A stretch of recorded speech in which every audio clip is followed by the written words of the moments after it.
போன வீடியோல நம்ம ஃப்ரோசன் ஷோல்டர்னா என்ன, இது யாருக்கெல்லாம் வரும், இதோட அறிகுறிகள், இதோட 3 நிலைகளை பத்தி பார்த்தோம். இந்த வீடியோல ஃப்ரோசன் ஷோல்டருக்கான பலவிதமான சிகிச்சை முறைகள் உள்ளது. இந்த சிகிச்சை முறைகளை பத்தி தான் நம்ம பார்க்க போறோம். இனிஷியல் ஸ்டேஜ் வந்து ஃப்ரீசிங் ஸ்டேஜ்னு சொல்லுவாங்க. இந்த ஸ்டேஜ்ல உங்களுக்கு பெயின் இருக்கும், பட் மூவ்மெண்ட் நல்லாவே தூக்க முடியும். இது ஃப்ரீசிங் ஸ்டேஜ். அடுத்த ஸ்டேஜ் பார்த்தீங்கன்னா ஃப்ரோசன் ஸ்டேஜ். பெயின் உங்களுக்கு கிராஜுவலாக ரெடியூஸ் ஆகும், பட் மூமெண்ட் வந்து இது வரைக்கும் தான் பண்ண முடியும். இதுக்கு மேலே உங்களால் வந்து கையை தூக்க முடியாது. ஸ்டிஃப்னஸ் ஷோல்டர் ஜாயிண்ட்ல ரொம்ப இருக்கும்.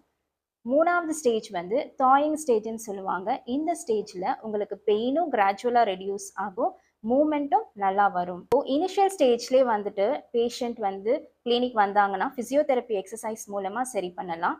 பலவிதமான எக்ஸசைஸ்கள் இருக்குது.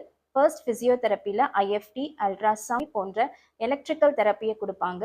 இது இல்லாமல் ஆன்டிபயோட்டிக்ஸ் ப்ளஸ் உங்களுக்கு ஃபிசியோதெரப்பி எக்ஸசைஸ் இருக்குது. இதில் சில எக்ஸசைஸை நாம் இப்போ பார்க்கலாம். ஷோல்டர் மூமெண்ட் 10 டைம்ஸ் பண்ணுங்க. Shoulder shrugging 10 times. Shoulder towel exercise, எந்த கை அஃபெக்ட் ஆயிருக்கோ அந்த ரைஸ் பண்ணுங்க. Wall climbing exercise 10 times.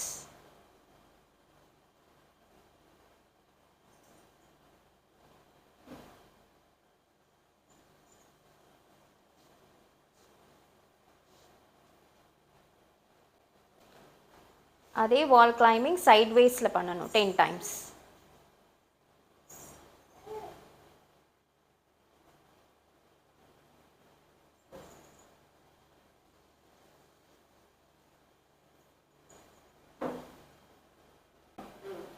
Pendular exercise, first forward backward, அப்புறம் சைட்வேஸ்,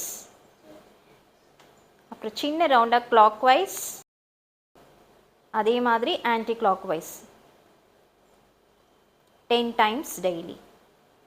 எனக்கு ஃபிசியோதெரப்பி எக்ஸசைஸ் 2 மந்த்ஸ் பண்ணியும் எனக்கு சரியாகலை அப்படின்னு நீங்கள் சொன்னீங்கன்னா, அடுத்த நிலையில் உங்களுக்கு இந்த ஷோல்டர் ஜாயிண்டில் ஸ்டீராய்டு இன்ஜெக்ஷன் ஒன்று போடுவாங்க. பழைய நிலைமைக்கு உங்கள் கைகளை நன்றாக தூக்க முடியும். ஸோ பயப்பட வேண்டாம். ஃப்ரோசன் ஷோல்டர் வந்து it's a treatable condition. This is still life physiotherapist. இந்த மாதிரி ஹெல்த் டிப்ஸ் எல்லாம் உங்களுக்கு வேணும்னா என்ன ஃபாலோ பண்ணுங்கள்.